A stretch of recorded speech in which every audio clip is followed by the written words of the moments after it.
Salam alaikum les amis, salam à tout le monde, salam à tous les Marocains du monde entier, à tous les amateurs du football. Bienvenue à vous les amis dans la chaîne de Abdel Foot, que du foot les amis.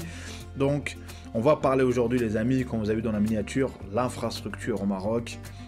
Est-ce qu'on a des beaux stades ou pas? Est-ce qu'on a des stades on va dire mondiaux, c'est-à-dire les standards d'aujourd'hui ou pas? Parce qu'il y a des projets en cours. Et aussi on va parler aussi de la potentielle invitation à la Copa América les amis. Oh oui, et oui les amis, il y a plein de médias, il y a plein ils m'ont demandé hier ce que c'est du sûr, il n'y a rien qui est sûr les amis, mais en tout cas, les journaux, les médias en général marocains en parlent, je pense pas que c'est pour rien. Et on va parler aussi concernant la CHAN, par rapport aux sanctions, par rapport à la FIFA, ce qui va se passer ou pas, est-ce qu'il y aura des sanctions, pas, quand, et éventuellement s'il y aura des sanctions. Et à la fin, on va parler aussi des transferts, notamment concernant nos Marocains, nos Lions, pour ce soit Mrabat Ounahi et je vais rajouter Yahya Atayatullah. Donc, place à la vidéo, les amis.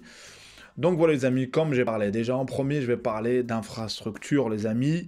Est-ce que le Maroc aujourd'hui a des stades aux standards mondiaux, c'est-à-dire est-ce qu'on a des stades, voilà, qu'on voit maintenant partout, un peu partout. Mais je vais vous dire les choses honnêtement les amis. Oui, on a des stades, oui, on a des belles pelouses, oui, mais on a des stades avec des formes, on va dire, pareilles, des jumeaux partout, tout est jumelé. Et ça, c'est parce que aussi, depuis l'indépendance, on a procédé sur des stades, on va dire, à ciel ouvert, c'est-à-dire des stades qui ne sont pas couverts. Peut-être c'est par rapport au prix, par rapport aux moyens, par rapport à plein de choses. Mais je me dis, les amis, on peut être critique sur ça parce que c'était avant. Et je pense que nous, il est temps de faire des stades aux standards mondiaux. Et notamment pour ça, il y a aussi des projets en cours. Le stade Ibn Battuta, qui était une capacité, en tout cas ce qui est sûr, c'est qu'il est aujourd'hui, avec les travaux qui ont été faits, par rapport à la Coupe du Monde des clubs, il va être, je crois, 75 000 à dont les VIP, tout ça, donc compris. Donc c'est-à-dire assises, des places assises. Et ce stade, il est aussi, pas de temps encore, partout, qui englobe tout le stade, mais apparemment, après la Coupe du Monde des clubs, il va être couvert en entier. Et ça fait plaisir. Mais en parlant de le stade de Ibn Battuta, le stade de Tanger, je vais parler du stade de Casablanca, les amis. Le stade de Casablanca, j'ai l'impression qu'il est similaire avec le stade de Moulay Abdallah de Rabat. Donc, et ce stade de Casablanca, les amis, est le stade d'honneur qu'on appelle avec plusieurs noms. Il est ancien, je pense, en 1956, je ne sais plus, il doit dater. Il est temps que le Wydad et le Raja, et que aussi le Casablanca, une grosse ville comme ça, franchement une méga ville économique, qui a un stade aux standards mondiaux. Et je vais prendre l'exemple de l'Irak, les amis, qui ont fait un beau stade, les amis. L'Irak, vous avez eu le pays qui est, en tout cas, j'espère qu'ils font une compétition en ce moment de football, la Coupe du Golfe, je pense. Donc, il est temps que nous, les amis, on a un stade, et en plus, le projet qui est en cours pour la rénovation de ce stade, il va avoir une capacité de plus de 90 000 places. Ça veut dire le plus gros stade en Afrique. Et ça, pour la préparation, dans l'éventualité de faire la CAN 2025. Donc, tu as 2 ans pour faire un chantier, pour finir ce stade et finir le stade Ibn Battuta. Et je pense qu'on a un stade. Et aussi de supprimer la piste olympique, les amis. On a à Casablanca, le stade avec le Wydad, le Raja, il est toujours rempli, le stade. Je vois même pas pourquoi vous me mettez moi, franchement, je parle pour moi, en tout cas, visuellement parlant. Quand je vois un stade avec une piste olympique, j'ai du mal. C'est-à-dire, les tribunes, ils sont loin. C'est-à-dire, tu n'es pas proche de... Par mesure de sécurité, ok, t'éloignes un peu les tribunes, mais au-delà, supprimez-moi, c'est tout ça. Mais j'ai vu la maquette, les amis, ça va être franchement un stade qui fait plaisir pour notre équipe nationale.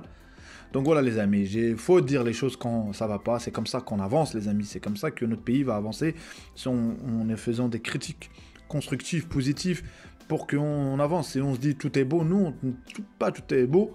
Il y a un potentiel, il y a énorme. Il y a en plus dans la fédération avec un président, Fawzi Larja. Je le redis, Fawzi Larja. Pour ceux qui n'aiment pas Fawzi Larja, nous, on l'aime. En tout cas, il défend notre pays et nos intérêts. Donc voilà. Maintenant, je vais parler, les amis, concernant, en parlant de Fawzi Larja, de la CHAN, les amis, la CAF, tout ça. Est-ce qu'il y aura des sanctions ou pas? Les amis, concernant cette CHAN, je vous dis clairement qu'il faut attendre à la fin de cette compétition. Et croyez-moi que les sanctions, ils vont tomber. Ils vont sanctionner contre ces gens, je ne vais même pas les nommer. Ils vont tomber parce que tout simplement, ne mélange pas la politique et le football. Et croyez-moi qu'en coulisses, ça avance. Et il n'y a pas que ça, il y a même un des représentants de la FIFA qui est d'origine nigériane. et nigérian, qui aussi qui a critiqué le mélange, tout ça. Donc, croyez-moi que même dans la FIFA, il y en a, ça leur a pas plu. Et on verra ça à la fin. Il y a aussi la Copa América, les amis. On est invité apparemment, et en tout cas c'est dans les médias marocains, en général dans les journaux, et des journaux que je suis franchement, en général c'est des infos, voilà, c'est du sûr quand même. Est-ce que c'est des rumeurs réelles ou pas, on ne sait pas, rien n'est sûr tant que c'est pas officiel. Mais juste le fait de t'inviter déjà, je le redis, c'est mérité pour notre équipe nationale. Et franchement, jouer la Copa Américaine, ça serait beau pour notre équipe nationale. Et ça sera le moment aussi de se confronter dans ce continent, les amis, de jouer contre tous les clubs d'Amérique latine. Et aussi, quelle pub, quelle image on laissera. Et ça, franchement, ça me ferait plaisir. Et notamment, est-ce que si la fédération accepte, s'il y a vraiment une invitation officielle, et Walid accepte, c'est que c'est bon pour nous. Si Walid, notre coach national, accepte, c'est que je pense, et ça permettra aussi, ce sera par rapport au calendrier. Moi, je pense si dans l'éventualité on peut voir ça par rapport à ce moment-là, en 2024, qu'est-ce qu'il y aura? Est-ce que j'ai pas vraiment vérifié?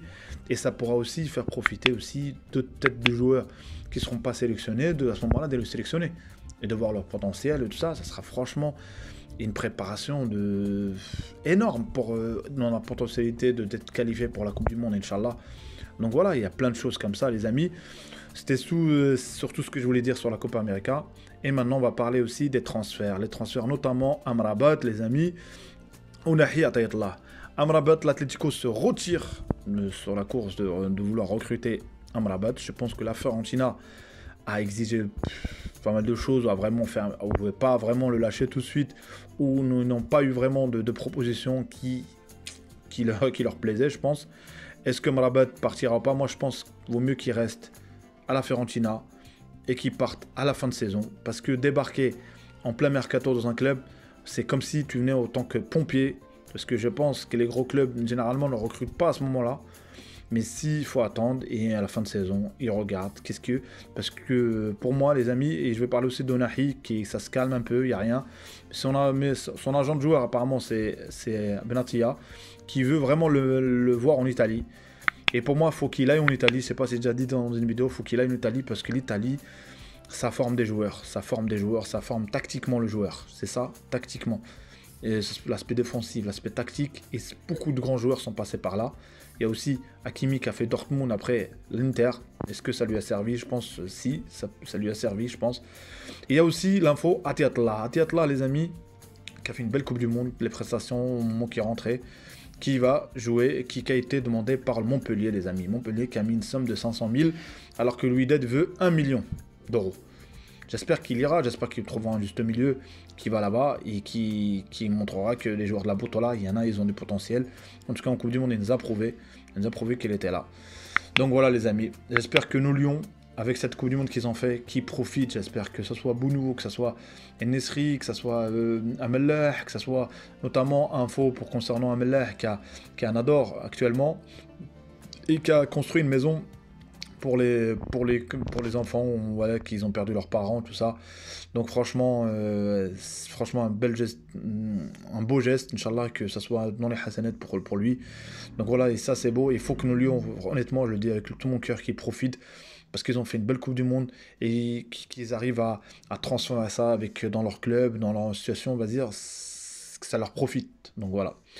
Donc c'était tout pour moi, les amis. Concernant cette vidéo, les amis, je voulais m'exprimer sur l'actualité. Il y aura d'autres vidéos, les amis. Pour ceux qui ne sont pas abonnés, abonnez-vous, commentez, likez, à une prochaine vidéo. Salut, salut.